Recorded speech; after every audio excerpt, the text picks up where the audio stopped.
Welcome to episode 63 of the Club Lorcana podcast. With me, as always, is my best friend, Jeremy. Oh, hey, everybody. It's me, Jeremy. I'm here. And we're also joined by two guests. We have Nathan Tripp and Ryan Walker, friends of the podcast. Say hi to everybody. Hello, Hey. everybody. Hello. Now, Zan, we have a lot to talk about this week.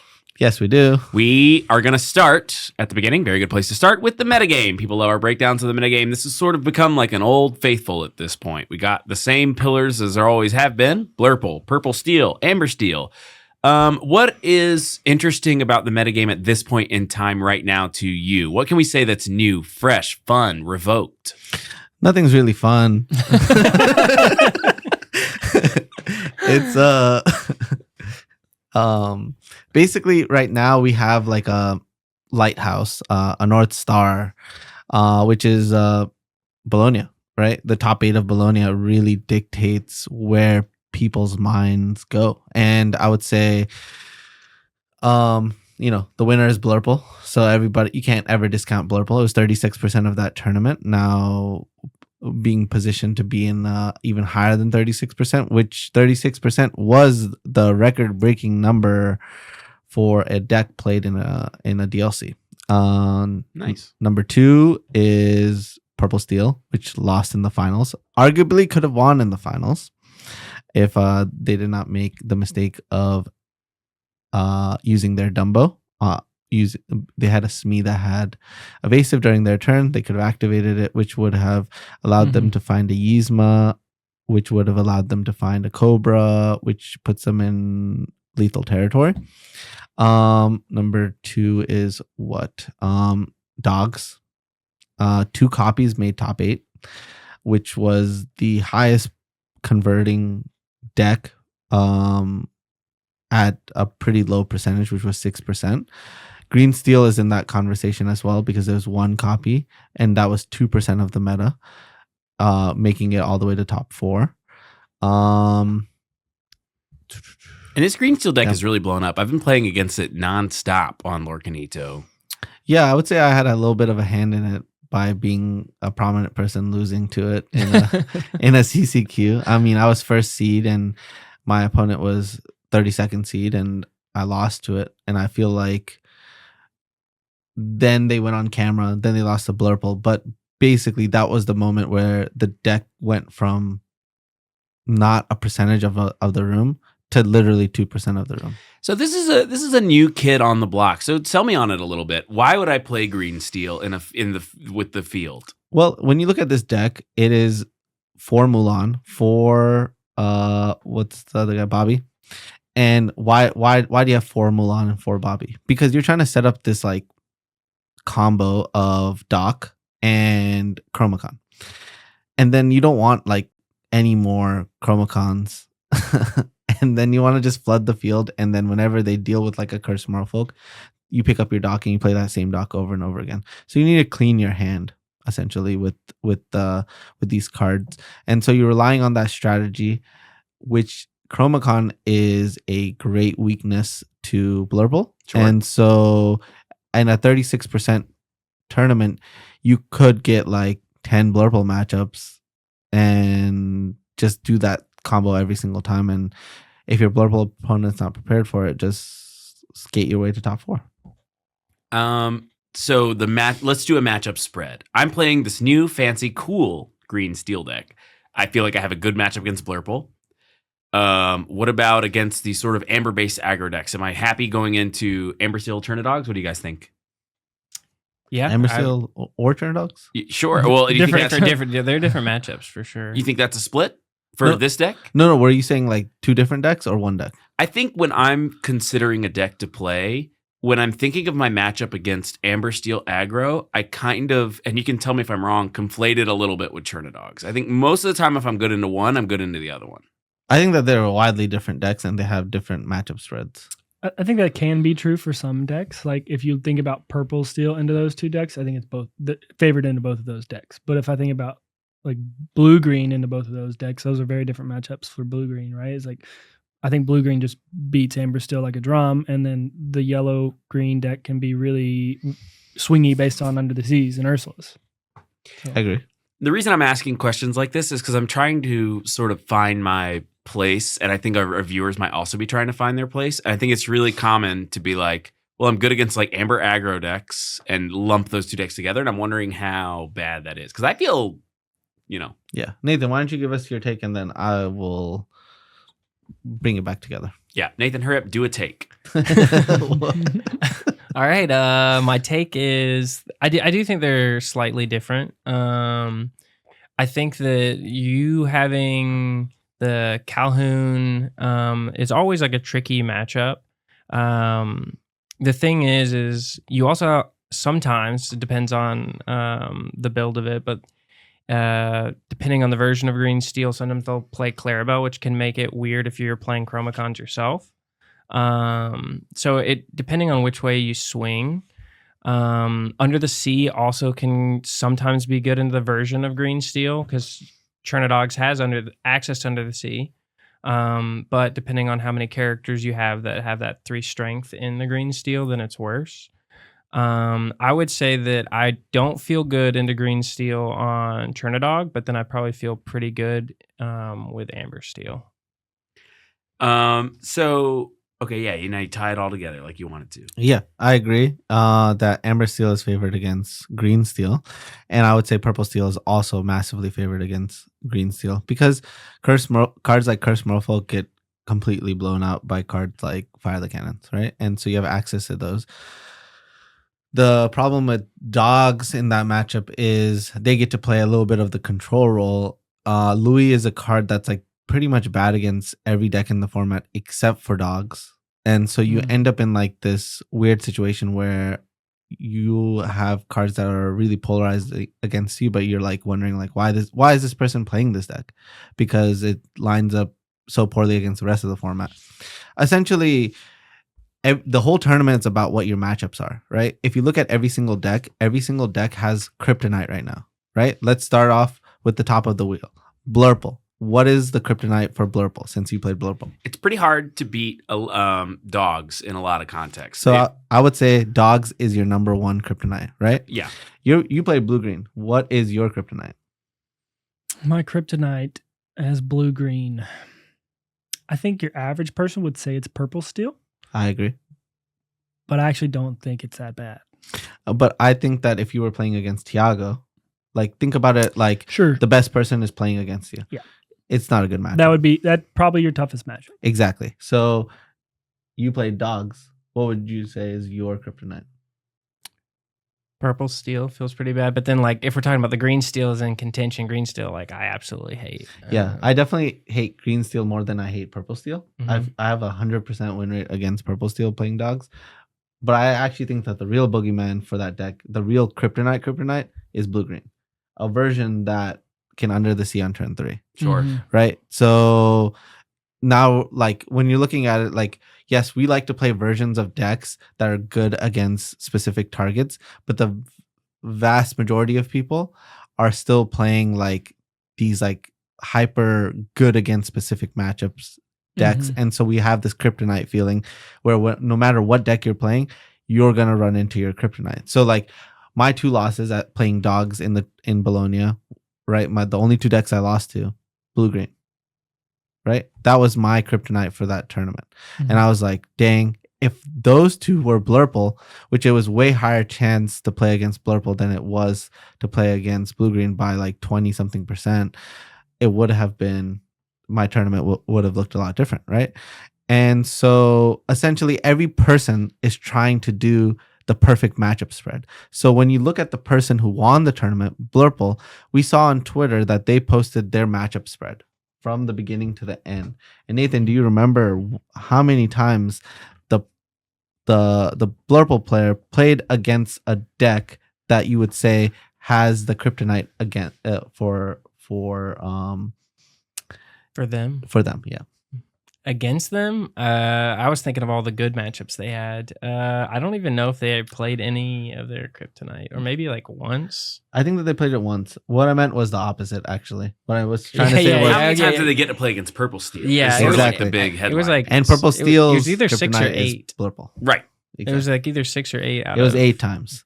I think it was 8. It was 8 times. It could've And been any so number. I'm not saying that that player wasn't cracked. You have it's like opportunity meets like skill, right? Like, am I saying that right? Opportunity meets skill. I'm not saying that player wasn't good. I'm just saying that when you're going to these tournaments, the way that the format is, it's all about getting your matchups correct. Keeping that in mind, I think it makes a lot of sense that Green Steel's seeing a resurgence. You're also because people are looking for that like secret deck that nobody knows that doesn't have any bad matchups, and you get to win the tournament. I think it's a really attractive prospect. So the 2 decks that I've been seeing a lot more of lately: Green Steel, Blue Steel. People are bringing these as a way to sort of kneecap the metagame. Do you think that's going to be like a successful strategy moving forward into Milwaukee? No. Okay. All right. So next we're going to talk. I'm just kidding. Why not? It makes sense to me. I can't operate inside this bizarre pentagon. I have to break it somehow. You can't beat the data. And the thing about Blue Steel is that they're a cult. We talk about that a lot, actually. What do you mean? The Blue Steel believers are a cult. Basically, every single time a new set comes out, they're like, Blue Steel, it's the sauce. Please, like, join my Metafy or something. Which was me for a while, right? And so Still is. basically the point I'm trying to make is that if Blue Steel was good, there are enough people that are testing their hearts out to make sure that everybody knows that Blue Steel is the sauce. The thing about Blue Steel is that it has more than one kryptonite.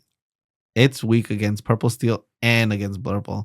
And when you're like, okay, I'm already weak against 2 different decks, you don't have a high shot. That's 45% like of the Yeah, field. How can you bring 50, that? 36% was Blurple and 14% was Purple Steel. That's 50%. You'd have to dodge so many matchups, and then you're going to face those matchups in Top Cut.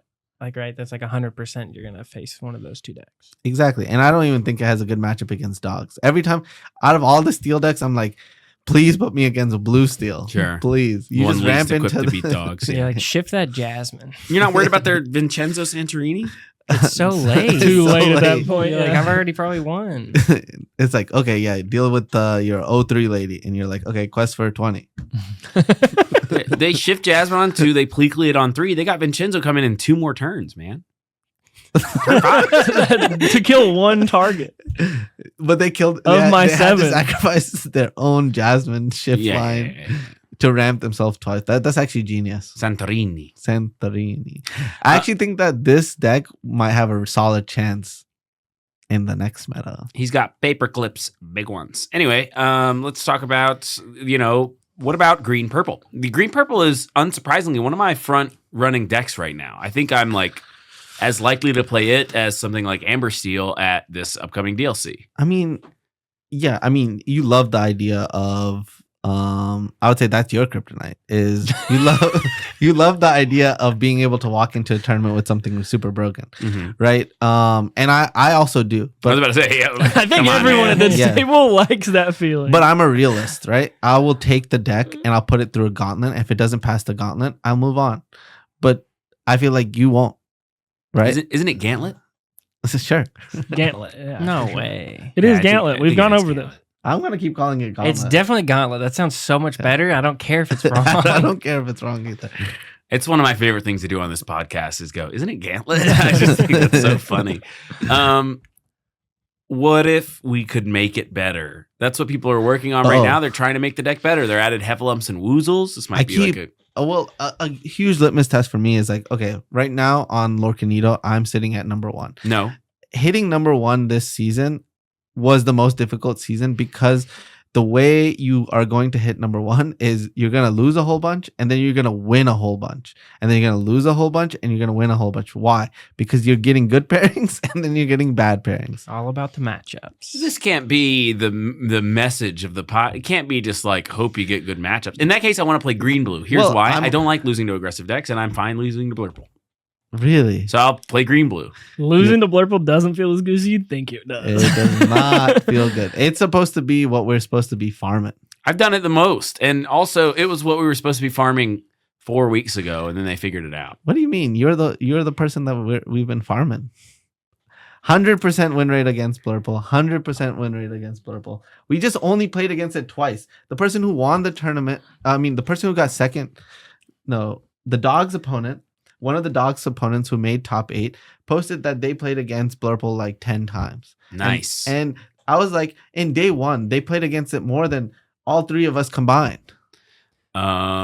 So everybody's trying to find the secret spot in the meta, right? Based on what we think is going to be playable. There's not enough cards in the meta for you to keep making cool turns. For sure. My impression, by the way, on this green steel deck is that it is not very powerful. I've been beating it a lot with pretty much whatever I play. I've been playing a lot of Blurple online, and every time I see green steel, I'm like, okay, this is supposed to farm me. And there's a moment where they'll like play their second Chromacon, and their board is just like Bobby Mulan, and I'm like, I'm gonna quest a 7, go, and they're just like, yeah, I'm not gonna win. And I'm like, right, if they ever fall behind in the race, the game is over. Yeah. Right. I think that way that sometimes some of the green steel players are thinking when they have a Chromacon out is like, they're like, this opponent has like a 50-50 chance of swinging into my guy, and then I'm gonna just bounce their big guy, and then I'm just gonna win. And you're like, I'm not gonna swing. My clock is faster than yours. Right. That's what I'm saying. I'm like, I'll go to 7. And they're like, no, don't. It's like, I'm sorry, man. I'm gonna. So a huge test I like to put out for myself is I'm playing a whole bunch of different decks. And that's my journey to get to number 1. Right now, the way the format is I could play any of the top 5 decks, and I could just literally be cycling through them, and I could hit number 1. As long as my pairings every single time I play are lining up perfectly for that one and making me like this unpredictable guy, just playing all the decks. Do you get what my problem is, though? I don't like that. I don't want to just play some bizarre matchup lottery. I don't want to do that either. Oh, okay. But the reality of the situation is this was an inevitability post-rotation. And, if we recall to prior episodes, I was like, please don't do like a reset like this. I think that the reset took a lot of the beauty of what made me fall in love with this game away, because the first 3 sets I believed were probably the best card game ever made. And it's the whole reason why we're here, 9 sets in, right? And so with those sets leaving, I'm like, it's hard to recreate that we can just dominate, you know what I mean? We can dominate because there's so much balance, and there's so much like ways to come back. Right now what it feels like is if I put 4 characters down and my opponent just loses, right? Like, you can just quest with everything and just keep just playing off the top of your deck. And I just hate that feeling. I like the feeling of like being able to come back. I'm not saying that I like Sisu, but I like the fact that you can play a Sisu and you have a chance of coming back. So there's real control decks with like much more consistency that are keeping some of these aggro decks at bay, who are just like literally like 1 drop, 2 drop, 3 drop, 1 drop, dock. Oh shoot, dock off the top, play all those guys. Oh my god, I do another dock. I'm like, I can't do that. You named 5 docks. What? And you can draw a bunch of docks in a row. I know. I just draw them all. I draw dock, and they're all in a row, so I can't like, boom. If you've followed Zan's streaming career, you would know that he always struggles drawing dwarves at the proper time. It's true. It just is like, always he's playing a deck where it's like, well, so I make a dwarf, and it's like, dang it. It's like, Zan, why don't I play a deck with no dwarves in it? You won't draw them at the wrong time. Ooh. I had an opponent in the Infinity tournament. So this was Amber Steel versus Green Steel. I was on Green Steel. And it's back and forth. Those matchups can be really tight. But the one thing I think is kind of what you're saying. He was like, this was the most fun I've had the entire weekend at Bologna. Was playing Infinity and then playing this game. Oh, Infinity was a lot of fun. It's the best format. I played the Infinity tournament in Bologna, and it was pretty cool. I was like, oh, these games are kind of sick, actually. I played Blue Steel tailored to beat Amber aggro decks, and I went X and 2. One of my losses was a red blue deck, which makes a lot of sense. I kind of chose what I was supposed to beat or whatever, but they were really close games, and like he got a lucky top deck in the like far late game. We're kind of both at parity or whatever, and he draws Maurice's workshop, and I'm like, I'm on a huge clock right now. But it just felt, it was just like a nuanced and good game that I liked a lot. I was like, this kind of slaps. My other loss was to an Amber aggro deck, so that wasn't good. But I won all my other matches, so it's fine. How was your Infinity experience? Okay, it was really fun. Princess Diaries is just super fun to play, and I loved playing Steel Song for the first, 5-6 sets. So it was just nice to go back to it. So yeah, I had a blast in the Infinity event. Yeah, isn't there a DLC that we're gonna be playing where they decided they weren't doing rotation? Yeah, every the third US DLC and the third European DLCs will be Infinity events. No. No. You're talking about in Japan. Oh, it's in Japan. They're not doing rotation till like set 13. Yeah. Oh, So it's they a let it keep going. completely different meta. They have an amazing meta. It's not that completely different, right? Isn't it just Infinity? No, because they still have Hiram, right? No, they lose Hiram. It's different. It's Infinity minus Hiram. And That's kind of a worse. Fortisphere. I think it's kind of a worse spot. I like Hiram and Fortisphere. No, Hiram and Fortisphere leaving create way more parity. Yeah, but I like to. Infinity should be the format where I get to play Hiram and Fortisphere. No, I get that. But what I'm saying is Core Constructed should be as awesome as what they're doing. Yeah. What Japan is doing. They're just living it, bro. They're Everything living it. dies to Medusa, Sisu, etc., etc. But Medusa, you saw how Medusa got outclassed. It was not seeing any play at the end of set 8. What makes you think at set 9 that people are like, yeah, Medusa, that's the best option for my 6 cost? 4/4 comes in, kills a Robin Hood. That slams. I don't know. I'd rather play a Tamato on 6 or a Maui Shark. I want Those there are to be two very powerful cards. I want there to be a good power line deck in Infinity, but I haven't played enough of it.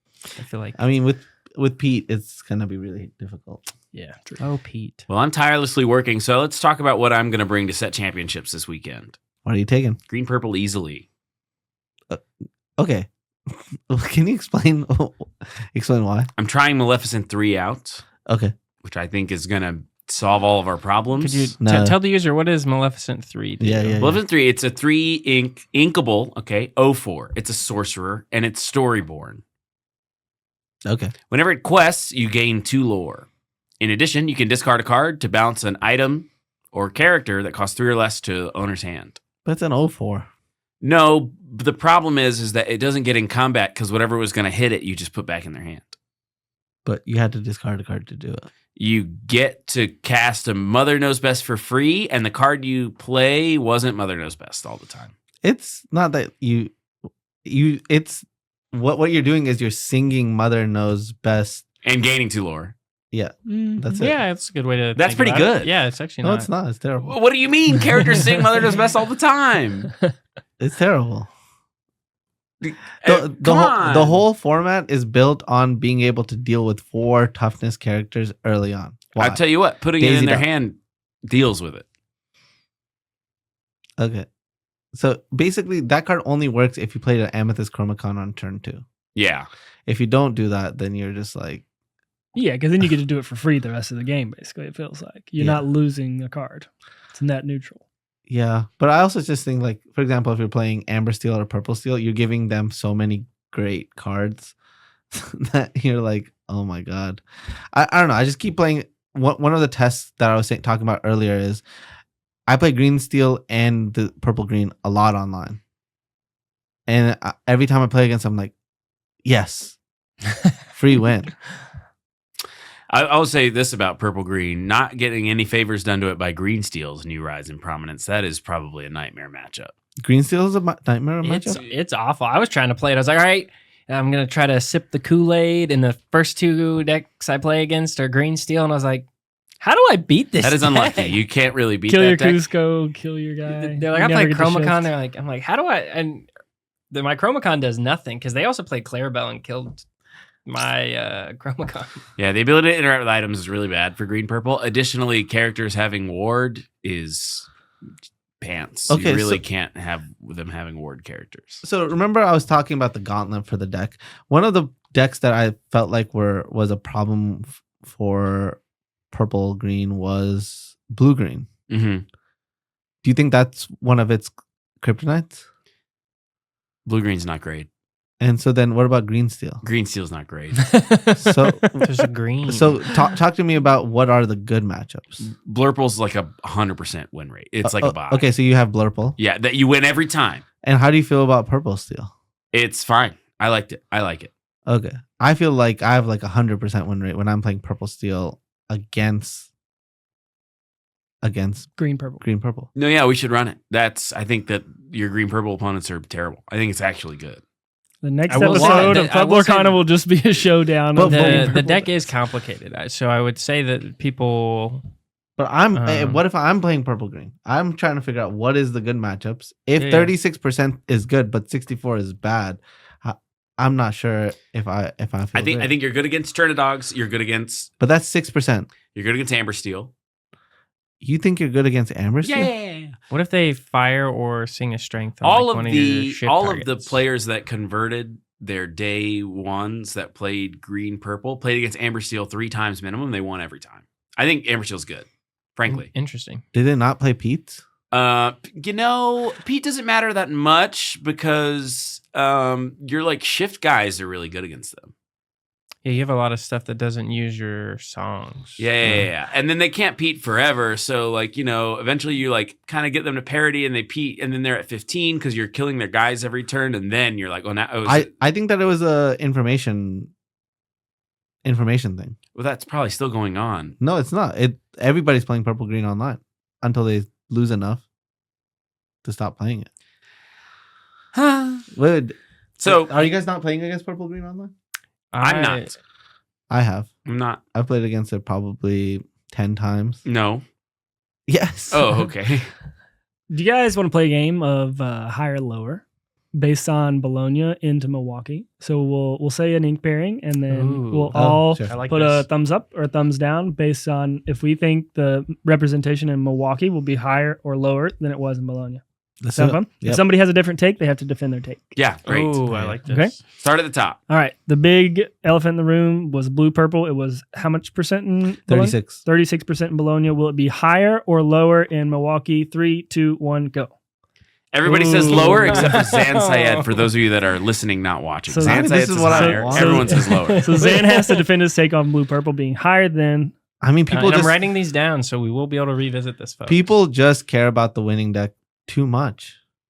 Like, I mean, I've never after a DLC, after winning a DLC. Okay, I'll give you an example.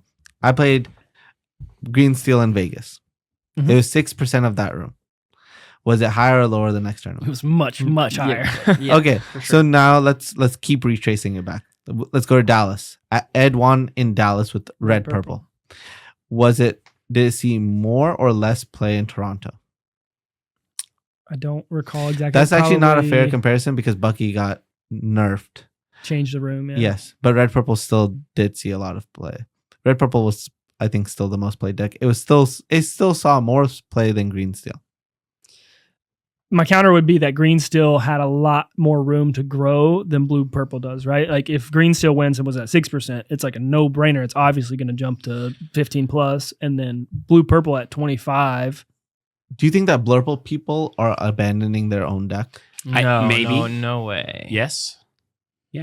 Okay. Do you think that a Blurple player can become a different player in this set? Of course.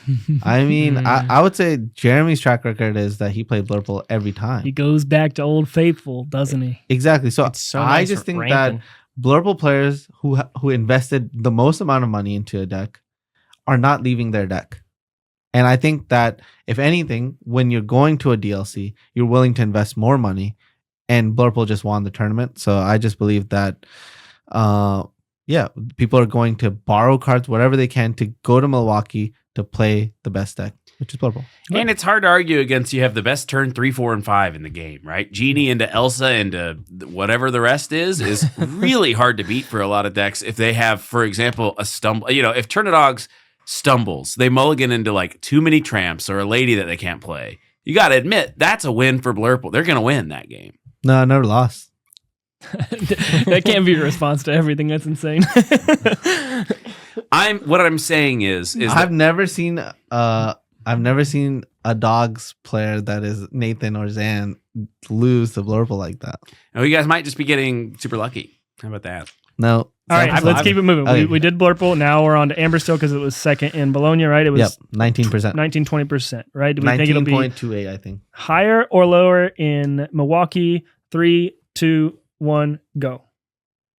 Ooh, Okay, we this got a side of little the table. splitsies. All right, you guys defend being higher. So it was Ryan and Jeremy said higher, and then Zan and Nathan said the other thing that I can't. I'm blanking on the word for it right now. But Ryan and Nathan, Zan and Jeremy gave, and so I think that you guys better defend your position. No, you start off. I think that's fine. This side of the table, I think it's just really simple. I think it's super straightforward. It is a Blurple killer, right? So if Blurple was super high in Bologna, what's the natural Blurple killer? Amber Steel just beats Blurple. That's what people's reaction is. Counterpoint is I actually think that green yellow cannibalizes because it's the same thing. It's a Blurple killer, and I think some of the players, because it got more into Top Cut, will shift over to green yellow from Amber Steel. So I think that's why I think it's going to go It's a down. fair take. Same players. Exactly. I think think it's- regionally, Amber Steel's more popular in the 100%. United States than it is in Europe. Also, Dogs is harder to play than Amber Steel. Yeah, is. Dogs It is stupid. it is much harder to play. Dogs is a way harder deck. The other part about it is, yeah. I mean, it was the same situation with Green Steel. Green Steel wasn't seeing play in Europe. But when Green Steel went from Las Vegas to Seattle to China, it won all three of the events, Mhm. right? So besides Europe, it never got adopted properly. Right. So I think that we're going to see some weird stuff there. One thing that we should definitely add is stay the same, right? Sure. Yeah, that's fair. I would have kind of put Amber Steel at stay the same, to be honest. No, that might be a What- cop out. what- Letting us what do do we- stay the same, what- right? What are we No. going to say? Like a 2 or like within 2%? Yeah, Like, it's what's probably it- going to be. It's got to in be that pretty range. small. I would have voted stay the same. Stay the same 2% as an is option. so big for like Dogs or Green Steel. Mhm. So I would say it would need to be within like within 1%. If Okay, not so less. within 0.8. 1%, I'll change your answer right now. I would say stay the same, but I agree with Ryan. It's like when you do rate something out of 10, you got to ban 7. And so I think stay the same is Kind of a something you cop gotta out, ban. especially for like the top 5 decks. I just think that the Amber Steel players are the players that would most likely convert to Green Steel, right? If you're thinking about Green Steel going up, so All right. What was the third most played deck in Bologna? It was Purple I think it Steel. was purple steel. It was actually Blue blue green. green. Blue it was green. Blue Green Oh, and wow. Purple Steel was fourth. Okay, so Blue Green was at what percent? Do we remember off the top of our I heads? thought it was another 19% or 18% is one or the other. Either we'll, way. we'll confirm the percentage. Do we think Blue Green going into Milwaukee goes up or down on 3, 2, 1, go? Table split. Zan and Nathan believe that it's going down. Ryan and Jeremy go up. This time you guys defend. Yeah, that's we defended fair. it last I think time. that's I mean, fair. this one's simple. I think that just like the last one, we are not taking into top 8 results being the thing that sways the people the most. Mhm. So Dogs performing really well is a good indicator that people are going to want to play Dogs. Number 2 is there's a lot of people whose decisions influence that, right? Like Frank Carson played Dogs, Taylor played Dogs, I played Dogs. There was like that was 6% of the room in the last one. We Mhm. can't keep it like secret that we want to play the deck that is the kryptonite for Blurple, right? Yeah, So in this instance, I don't think that blue green. I don't think that there were any blue green copies in top 8. No, there were not. Yes, so I'm not surprised by that. I am. I think that I know Rob Dahan made top 32, and Yep. and so I felt like it was a good deck to still top 32. The thing that I saw was there were a lot of blue greens in the draw bracket. I think it was one of the highest decks that had the highest rate of draws. And I think that was probably its biggest downfall in that tournament. So if we have more competent blue green players, then maybe we get more into it. But I think that it not performing well next week, Mhm. last in Bologna means that it just people are just going to take that into consideration the most. I think that's blue fair. green's an excellent choice for this tournament, though. Yeah, I think I think maybe you're right, and I think you defended your points well. I think maybe that's just a shame in my mind, and maybe I'm biased because that's what I just played. But I just think it has such a good matchup spread, and it doesn't have any of the polar kryptonites that we're talking about in my mind. But one of the weird things is the variations in the deck are huge, right? There's 14 versions out there of exactly what everybody's playing. So it's not been figured out yet. It's not been fully figured out. I mean, I completely agree. I've been testing the deck. It still feels solid. Some of the games that you lose just feel like you had no choice. You don't have to tell me that. I have experienced that on camera. And I feel like there's certain other decks that make me feel like I always have a chance at winning. Yeah. And I like that about Dogs. I like that about a lot of the other decks. I like Amber Steel. Like they're always saying, hey, I'm going to beat you. You better deal with what I got going on. And sometimes that feels nice. Yeah. All right. So let's move on to the next one. So deck number 4 would be Purple Steel. Amethyst Steel, Purple Steel. And it was at 14%. 14. Okay. It was at 14%. Do we think it'll be higher or lower in Milwaukee? On 3, 2, 1, go. Ooh. Okay. So everybody says higher except for Ryan. I think it's pretty simple for me again on this one. I just feel so bad as a Purple Steel player, and I love the deck, and I think it's great, and I think it's super fair, the things that it's doing, but I just get beat by Blue Purple every time, and I cannot show up with a deck that I think has such a poor matchup into this 30% deck in the field, because I have this irrational fear that I'm going to play it 6 times and never have a chance at the tournament.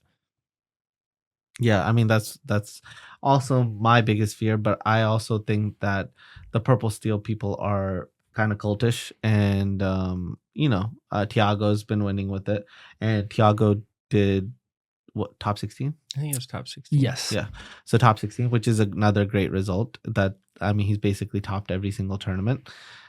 So I just think that he's just keeping the percentage up. I also think on Lorcanito, I think it's the deck with the 3rd highest win rate or 2nd highest win rate. I think Amber Steel is always having the highest win rate. So what's the plan when you show up with Purple Steel? You just show up and you think, man, I'm just going to play the matchup lottery and hope I don't pair into Blue Purple more than twice? I mean, that's what happened to the 2nd place player who posted his pairings. He just Ewo. I mean, yeah, his Ewo. I guess your mentality is like, okay, I'd rather get paired against 64% be good against 64% of the field. And I think you have to be a little delusional and being like, I'm good against Blurple. Yeah, my build's actually good against Blurple because I'm playing 4 Docs, and most people, I haven't looked at their list, but I imagine that they're missing out on the best card. It's interesting. I think Purple Steel, the reason I said higher, also operates on this very easy to grasp spot on this rock paper scissors of the metagame, right? Level 0, play Blurple. It's got the best cards. Level 1, Turnidogs beats Blurple every time. Level 2, where I think a lot of gamers love to find themselves on this level 2, play Purple Steel, beat up on Turnidogs. Play the answer to the answer to the answer. No, I think Purple Steel is a good matchup for Turnidogs. You think so? So people don't think that though. We're talking about what people will play. You think, and just to be clear, you think if you're playing Turnidogs, even that I think I know. You're saying that if you're playing Turnidogs, you like to play against Purple Steel. Yeah, but I'm the only person at this table that spent the time to test that. I'm not disagreeing with you at all. I'm just letting you know that position is not what everybody holds. Yeah, but 6% of the field play the deck, so who would know? You and Sailor, probably more Sailor than you, I imagine, because you're number 1 on Lorcanito, but Sailor is pretty cool. Cool. Yeah. But basically, I'm saying that with these fringe decks, who's spending the time to figure out a lot of the matchups, right? Whereas Purple Steel is always the number 1 most played deck or the 2nd most played deck, so that you have infinite data to look at. Yeah, there's a lot. If someone is really beating the Blurple matchup super consistently, it will show in the data. True enough. All right, do we want to move on to the next deck, or are we good to just sort of let this one? I think this is the last one we need to do. Probably we can skip over Green Steel. We've talked about it enough, but we're talking about Chernadogs. That's the last Yeah. one, right? It Oh, was fifth yeah. most played deck. It was 6%. Do we think it'll be higher or low in Milwaukee on 3, 2, 1? I think that one was pretty simple. Everybody thumbs up. I think Chernadog's a great Yeah, choice for yeah. Milwaukee. Your Blurple matchup's amazing. Chernadogs is a deck with a lot of depth and a lot of build to it. You know, you were successful with the Tiana build. Then you played a Chromacon Under the Sea build. So you can kind of make that deck your own in a way that I think people like and are going to say, you know, whatever they say to say, I figured out Chromadogs. My version doesn't even run Lady in the Tramp. The best version, the best performing version was actually a Tiana Chromacon Under the Sea build. Yeah. It was- You do It it, was, all. yeah. I'm playing only Uninkables. That's it. But you got No, Bobby's no, and no, Mercy. it was You're super fine. cool. My Bobby that is an inkable that I have to ink, I can play to filter Uninkables. Yeah. Everyone's like, oh boy, that's a tough one. I thought that was fun. That was a good experiment. Thanks. I think that It was was good. popped into I my think head. people- Yeah. I thought it was super cool. I mean, we should do green still. Come on. Way higher. Some would say that we should do green purple. Yeah, we should do both. Let's Yeah, do let's both do at the both, same let's time. do both. Okay. Ready, set, go. I think they're going to be way higher. Right, they're known quantities, whereas before they were mostly mysterious unknowns. So it Yeah. makes I a mean, lot of green sense. that steel they're was rising still prominence. 2%, which is a pretty high percent. Yeah. And green purple, we've actually divided it into because there were, I think, 16 green purple players, but only 4 Brainiac players, which is like the Cusco Shift version. The conversion ratio on the Brainiac players was amazing. 75% made day 2. That's great. How many made top 32? Well, none of them. Okay. All right, moving on to the next topic on this piece of paper. The new cast of SNL season 51 is out, and Cam Patterson from Kill Tony made it onto the cast. What's your reaction to that? I could care less. I looked at the ups and downs real quick, and Jeremy thinks that every deck will increase in popularity. How do you do that? Except for one. blue purple. Yeah, they're all coming out of the blue purple players. Yeah, fair. Oh, so blue purple comes down everybody else. Right. Why would they do that? The After top, it just won. the top 1% of players can increase the metagame share of the bottom 90% of decks. That's how I feel. So why don't you think if Blurple was the most played deck, why would people be like, it won a tournament, I definitely can't play it anymore?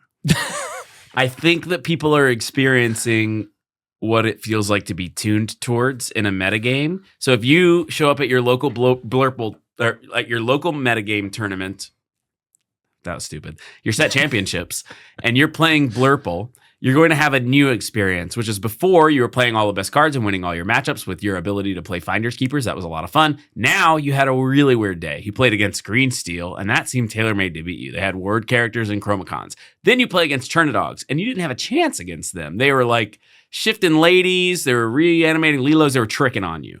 And, you know, then you play against Amber Steel, and they peated you out of the game, and you lost the die roll, and you lost there. So you went 0-3 with your beloved Blurple deck. And now you're like, wait a minute. This metagame is like tuned towards me. Also, any pro player you hear is jumping ship. How can I play Blurple when Zan Syed wouldn't consider it in a million years? I'm a random player. I mean, there were good players who played it.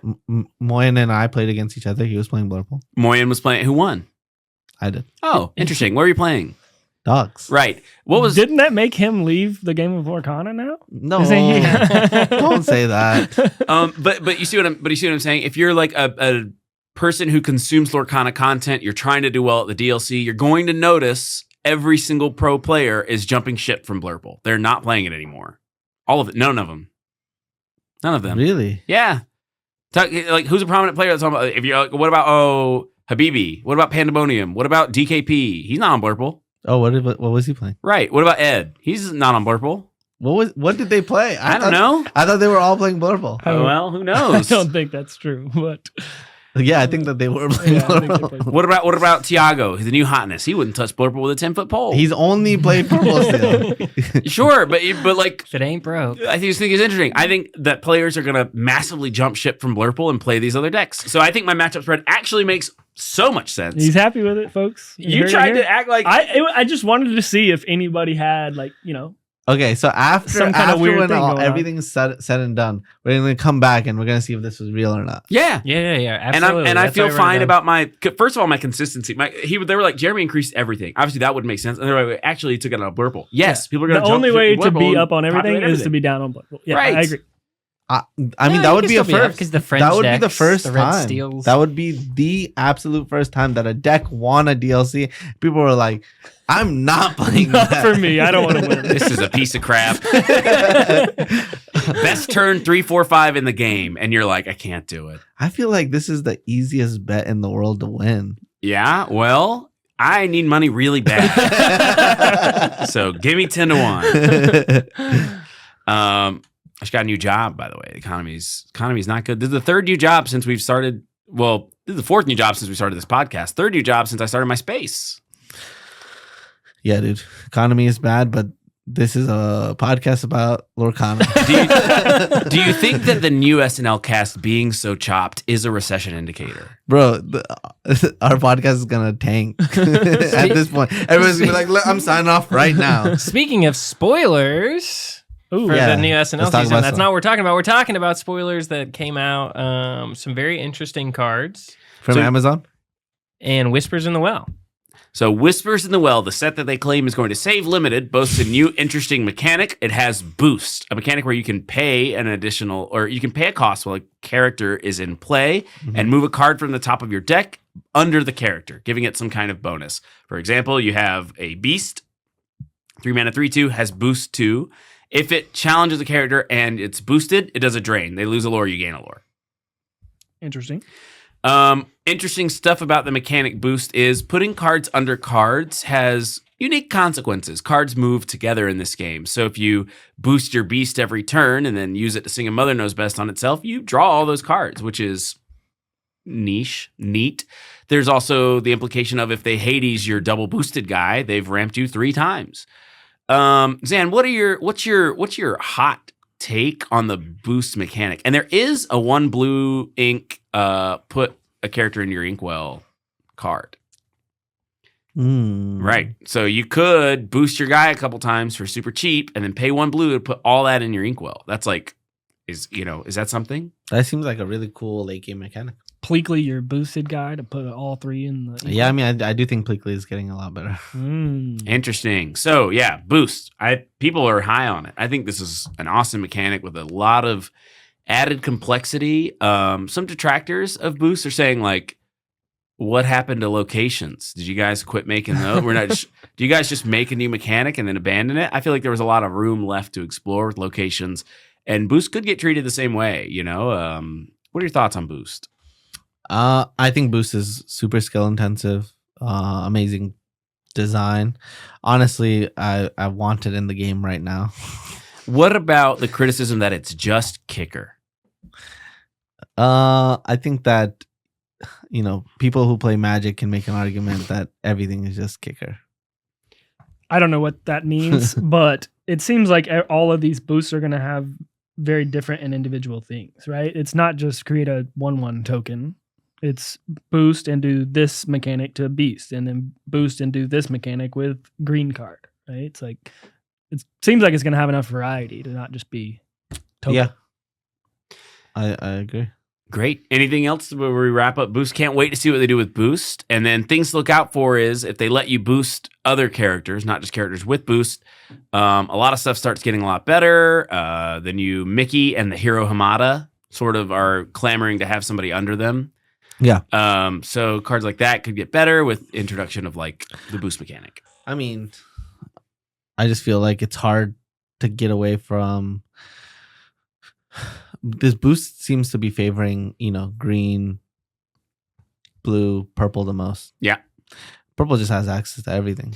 Purple, the best color in Lorcana. I think that's not close. And we have the best new card in Lorcana coming out. We have the new Demona. Have you seen this? Have you heard about this? Let me explain what it does for everybody. So Demona is a new character. She's a gargoyle. It's a 6-cost 5/6 that quests for 2. Whenever it enters, both players draw up to 3 cards. So if you have 4 cards, you won't draw any. If you have 0, you're going to draw 3. That applies to both players. Additionally, you get to exert every character on your opponent's side of the board. I'm not done reading this card. The next thing is that Demona can't ready, at all if you have 3 or more cards in your hand. So you got to be under the speed limit for her to stand back up. What are your thoughts on the new powerful Demona card? Did I get Card that is right? redonkulous. It's redonkulous. It Yeah. makes Dumbo seem not that dumb. Yeah, being able Bro. to draw cards, being able to, especially in this like really go wide meta, being able to exert every character is like It only costs one more than Elsa, and I get to exert all your characters. How did I and just draw get to 3 that? cards. Well, hold on, Ryan. It might draw your opponent cards, and it can't ready. But it comes in ready. I just use those cards. I make sure I don't have 3, or I just don't turn it sideways. That's an easy player. Like, what are they trying to do? Be like, oh, if my opponent has your welcome, they could like maybe keep this guy tapped for like one Keep turn. him tapped. Yeah. Mm. Well, he's not even going to tap till the next turn, right? So you get to plan for 2 turns how to make sure that you're good. It's so ridiculous. Well, that's not actually necessarily true, Ryan. What if they play their Demona? Oh, true. Then you Yeah. draw up Demona to 3, action. so you're not untapping. Demona into Demona. The second Demona Mhm. ixnays the first man, Demona. that's going to be a really interesting. Well, if they follow up with Demona after your Demona's not tapped yet. no, Demona taps it. Oh, dang. That's going to be annoying. I just will never. I will be trying to empty my hand as quickly as possible every time. Mm-hmm. Well, but on the turn that you're Demonaing, if you Demona on time, say your hand is empty, you play a Demona, you'll draw 3. So then they empty. Then they have 3 cards. They play all their cards, play a Demona, and draw some cards as well. The second Demona's king. I mean, I think that we can all see that Blurple is the deck that's going to be taking advantage of it. So you just follow up your next turn by just playing a Hades. By the way, if you thought chaining docks was annoying, Oh, man. wait till you see what this gargoyle has in store for your games of Lorcana. Yeah, they were like, oh my god, Blurple doesn't have their own dock. They don't get to dock. Let's just give them Lame. a crazier dock. I think I would play Demona over Finders Keepers. Here's why. Wait a minute. Like, it comes with a 5/6 This body. card kicks Finders Keepers in the pants. Yeah. Do you Yeah. think you still need to play draw 5? I don't know, and I don't want to anymore. I want to play Demona. Well, right now they say that, oh, we should play this 4/7 for 6 Yeah. evasive. What is that guy called? TikTok. TikTok, yes. Yeah. And they're like, oh, it just pairs really nicely so we can sing this song to draw 5 cards. I was looking at some news articles, and apparently the card TikTok is going to get banned in the United States. Nope. Nope. I'll give you that one. That was good. That was pretty good. Demona. I'm just saying that Demona just takes that slot. Yeah, this card is crazy. This card is really good. Has an ETB, very little downside. It even has like bizarre interplay with itself. So the Demona mirrors are going to be very strange and maybe good, interesting. I don't know. I still think I want to be the first to play a Demona. If I play my Demona and we're in a board stall and I kill all your guys and you play a second Demona, I'm so far ahead. at that I think point. the Yeah. mythical board stall where you kill all their guys is like pie in the sky thinking for the card Demona, to be honest with you. Possibly. I mean, the version that would do that the best is probably Purple Steel. Yeah, Right. that's what I was You got a Calhoun, you're like, Calhoun's eating good. But your version just seems so much worse than Blurple because they played it 2 turns sooner. Yeah, Mhm. they can really get ahead of you on their They're gonna Demona. play it a lot faster. And you can't even really play Demona unless you draw some cards along the way. And it's hard for you to do that because the way you draw cards is like Doc and maybe Dude, Genie Demona and is Dumbo. so crazy. Do we think this is going to be like 2 sets in a row? The most expensive card in the set is going to be a purple legendary, which I don't know if we mentioned that she is a legendary. She's legendary, which means that she should be pretty cheap. Mm-hmm. It's going to be so hard to get this card. They're gonna make another cracked card for not purple. It's That's got to be, hopefully, something other than purple. Another exciting spoiler card is the Horned King. Why don't you go ahead and slide that over? Nathan, you read the Horned King to us. This is exciting because The Black Cauldron was one of my favorite movies as a kid. Gergie and Amber, please. Inkable. 2/2, costs 2, quest for 1. But during your turn, if you're... Oh man, I'm so bad at reading. I have sunglasses on. If 1 or more cards is left a player's discard, this character gets +2 lore. So a 2/2 that 2/2 that quest for 3. I mean, it seems like a harder than Piglet card to activate. Yeah, but I love The Black Cauldron, so make it make sense. I need to play this. I need to play Gergie. I mean, you can do it with Lilo, right? Yeah. How many cards? 1. Just one. Oh, yeah. 1 or more. I don't know why it specifies Man, or more. I wish it just wasn't purple. I wish you could put it in dogs because you can just play Lady. You can't play the Horned King in dogs because the Horned King is evil and scary, and the dogs are all happy things. Yellow purple dogs. They black could have cauldron. given the same effect to a nice character. No. Nice doggy. No. Come on, guys. Obviously. So I what was- color do you think Gurgi from the Horned King, from the Black Cauldron is going to be? Black. Ooh, it's going to be an Illumineer Strobe card. Yep. Nice. Oh. I like that. Can just be played in every single deck. Oh, nice. It's the first colorless card. Costs 0. It's a 2/3 that quests for Do you think we one. will get cards that can be played in any color? No. Eventually, Yes. there will be some. Yes, almost certainly. All right, are we writing that down as future prediction? Where There should be Don't write that down. There should be a card that boosts all the cards face up, and if all the cards under it are one color, it's like a lot stronger. So it encourages you to play like mono red with like maybe a really splash.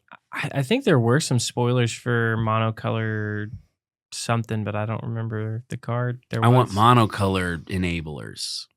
I just want to play purple. I knew you were going to Yeah, say just that. purple. Just a Mona. If all your cards are purple, then this card does it. I Yeah. want that Yeah. card. I remember last set people were like, you know what would be the most powerful monocolored deck? Green. I was like, what are you talking about? Yeah, go ahead. Play your mono green deck. Watch what I can do. That's like a Disney quote, right? Watch what I can do. Where's that from? Look what I can do. No, I don't think so. What can purple not do? The only thing that purple can't do is deal with items. That's it. Right. And I think they should print cards that change that. I think they should get, No, purple. they don't deserve No. getting Three the item ink, removal. it's not a song. It is inkable. Draw 2 cards, banish an item. No way. They get Benja. All right, so that's spoilers, I think. Unless you want to talk about this aerial that you're really excited to look at right now. No, it doesn't have Singer. It sucks compared to all the purple cards. There's a new aerial that sucks. Players are excited. Players are freaking out because they're printing a new aerial that groundbreaking sucks. The first thing I thought of when I looked at it, I was like, oh, I can try to put this out with Aurora. And then I'm like, is it good enough? Yeah, it's hard Not to. really. It's a little slow because it costs 4. What if it costs 2? Would that be good? It could cost 3. Yeah, if it costs 3, then you can put it out on 2, and that seems a lot better. It just seems terrible, bro. Plenty of stuff Just to think about. Give us a Amber Demona. Yeah, I want a blue Demona. Oh, they printed it already. It's called Tamatoa. And then they cut items out of the game entirely. So now blue has no identity other than Sail the Azurite Sea, which they want to ban. They is you. Who? Who's this proper they? They want to ban They Sail the want Azurite to Sea. they want to ban it. Yep.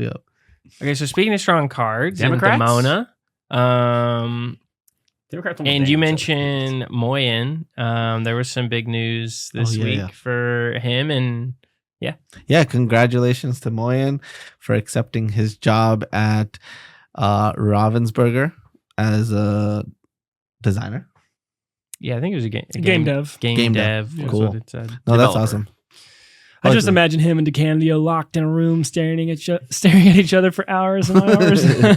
So the big news is that with the scooting out of Moyen, if we assume that Podcana dissolves, we're the top dog in the podcasting game. No, We're the new kings now, Zan. What That are was you going to like- do with That was Why? pre-show talk. We weren't supposed to put that on record. Why would you say that? the king is dead? Long live the king.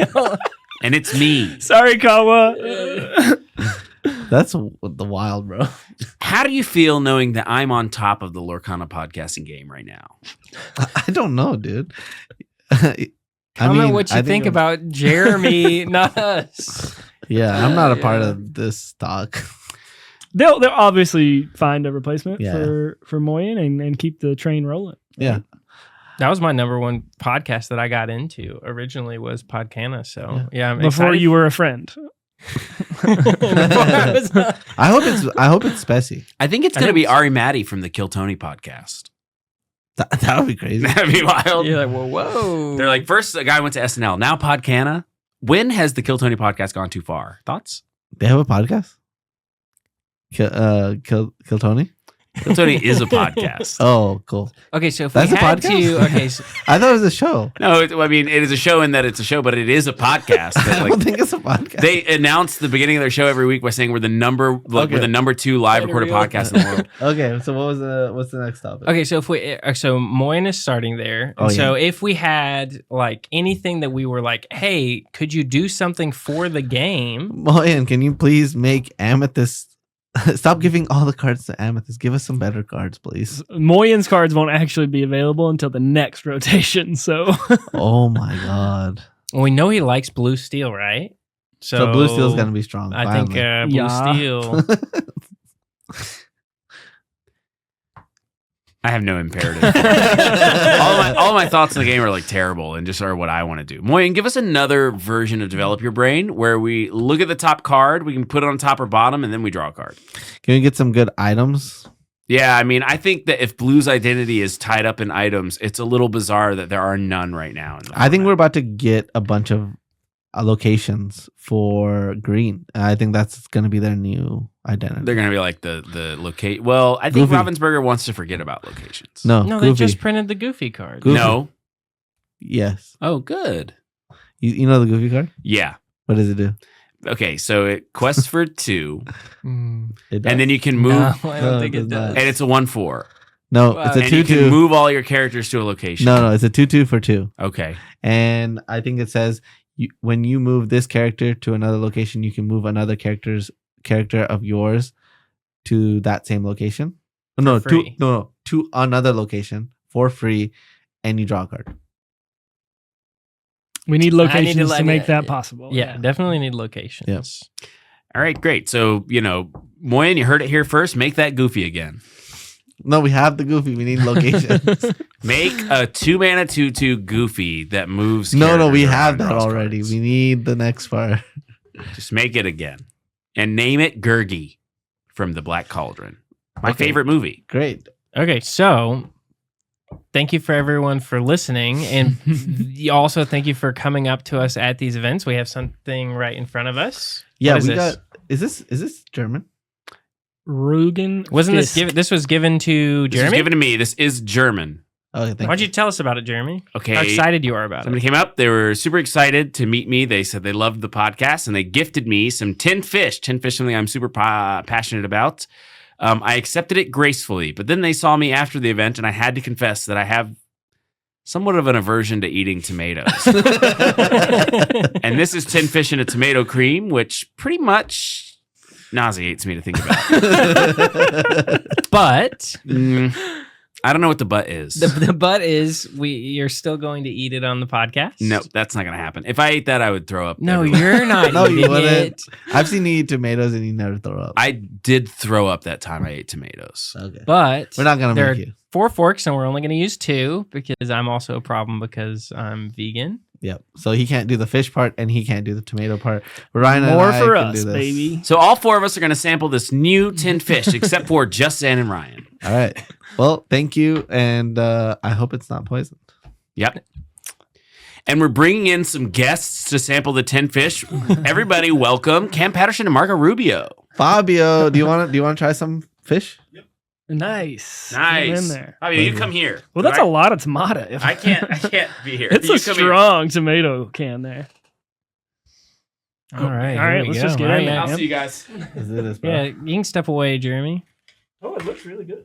You want to put it on the It plate? smells really good. And again, I know that's kind of contradictory. Ryan hates that about me. I'm behind the scenes. All I'm fine. right, what do we got Please, here? right? Here we All go. right, Ryan. Excuse me. Hey, All right, everybody. Hey, welcome. get in there. Introduce Fabio. Hey. This is Fabio. This is his podcast studio that we record in. Hey. We've gone from studio to studio, and this has been our favorite by far now. And we are locked in here with Fabio. He's been taking really good care of us. We like the setting with the big table. Our viewers really like to see us all in the one shot. So Nice to great. meet you guys. All right. my initial Fabio, try it, impressions try are it. really, really good. I don't think I've had a can of tin fish like this that has this much tomato. Like this a lot. I think it's Really? really good. Okay, Yeah. good. And it doesn't give me strong, like just straight up tomato vibes either. It's more like a sauce of I some would sort. add some like spiciness to it. I agree. Okay. Mhm. But besides the spicy, Good. besides the spiciness, besides that, the flavor is really good. And I actually think it like, I like the way the tomato like, I don't know, like just Mhm. sits like, I think it like keeps it more fresh That's and very makes good. it like not taste fishy. Because I don't like it when it's too fishy. Yeah, it's not just straight up fish. It has some good qualities. Yeah. Do you know how we call it in Brazil? Tuna fish, Yeah, like a sardinha. sajin. Yeah, because it's Almost it's like tuna, sard- right? uh-huh. No, it's different. This is It's a- mackerel. Yeah, okay, specifically, okay. Yeah. We use it with the pasta. Uh-huh. Stuff like that. Ooh. Yeah. Ooh, that sounds It's a pretty very awesome. good combination. So thank you guys. Hey Jeremy, come back please. That was good. I liked it. Seven's band. Rate it. Go. 7.3. Sorry.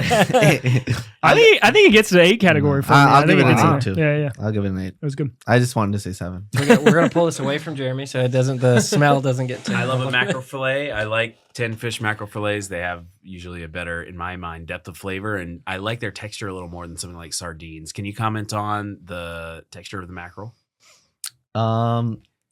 Smooth. All right, Ryan's going back in. I feel ill. Need, Really? Yeah, It's probably the You look the- totally the- fine. I'm It's the glad smell. I look good. Yeah. It's Um, strong. Yeah, talk about the texture. Texture's good. It's a very meaty mackerel for sure. It's a meaty mackerel. Mhm. I kind of like it when it's almost like a jerky or whatever. It's been sort of like Nope. hardened to No, stick. not at This all. is like a chew. It's almost- no, it's really No. good. The fish is great. It's meaty, right? Like if I eat this can, I'm gonna be pretty full. Yeah. That's great. All right, this is German's 10 fish offering. We have a lot of offerings from Portugal that we've had. He obviously went to Portugal, ate a ton of 10 fish. I've eaten a lot of 10 fish off the Portuguese fish market. Then we have the sort of Patagonia Provision style, like American stuff. Fishwife, obviously a brand that I rep really high. How does Germany sort of land in the 10 fish echelons? First entry. It's pretty good. I wouldn't think about Germany as a 10 fish capital, but I mean, Are they this is near- what the quality is going to be. Are I'm they in. near the ocean? No. No. They're No. landlocked. Yeah, they don't have This is classic Americans doing much geography. ocean. My understanding of Germany is that it's in Europe and close to Poland. Well, wow. I'm not afraid to ask questions. I have no idea where Germany is, and I'm not afraid to say that out loud. Okay, great. Yeah, I mean, I was just saying, like, in my mind that they were landlocked, but I would have rather asked the question than been like, yeah, so they're 100%. landlocked and be completely wrong. Latitudinally similar to Canada, probably. I don't know. I think that's a wrap for me. Yeah, let's You guys wrap it got up. anything? Okay, thanks so much for watching, guys. We're going to go ahead and last looks. My name is Mox Jeremy. You can follow me on Twitter, Jeremy Bertaglioni. I do a space every Monday morning, 7 to 9. They're great if you want to, hear more of me and get some good discussion in, more of an in-depth snapshot of what's happening. And, we talk about everything, and I'm not afraid to say on there that I'm the king of podcasting now because Moyen died or whatever the heck happened. So yeah, come join us on the space and we'll talk about who died. All right. Ryan, you go. Where can they find you? Ryan Walker. You can find me on Twitter at ATL Ryan Walked. I do have a giveaway going on for 2 more days, so you can get in on that giveaway and get a Pegasus and a Mulan from DLC Bologna. Great. Yeah. So if Nate? you can't go, make sure you go Subscribe to Ryan Yes. on Twitter and do his rules. and do his I really bizarre like the thing that rules. that you put on there, which was like, what do you want from a DLC or something like that? Yeah, anytime I do a giveaway, I try and think about like a comment that I want people to do. Or I think the last one was like at the end of the year, so it was more about like a New Year's goal. But this one's about DLC season 2 and what they're most looking forward to. And all the answers are really cool to read. Everybody has very different kind of outlooks on it. So And now we turn to sort of our Inosuke. Nathan. I'm also on X at Nathan Tripp. And you were and you've been working on some content, right? Yeah. Jeremy and I are working on some cookie run stuff. TBD. Hopefully this week should be starting to put some stuff out. So we'll see. Sweet. Well, you're already here. Don't forget to click that subscribe button. We are like 3 subscribers away from 12,000. So that help will be appreciated. And we'll see you guys next time. See ya. Peace.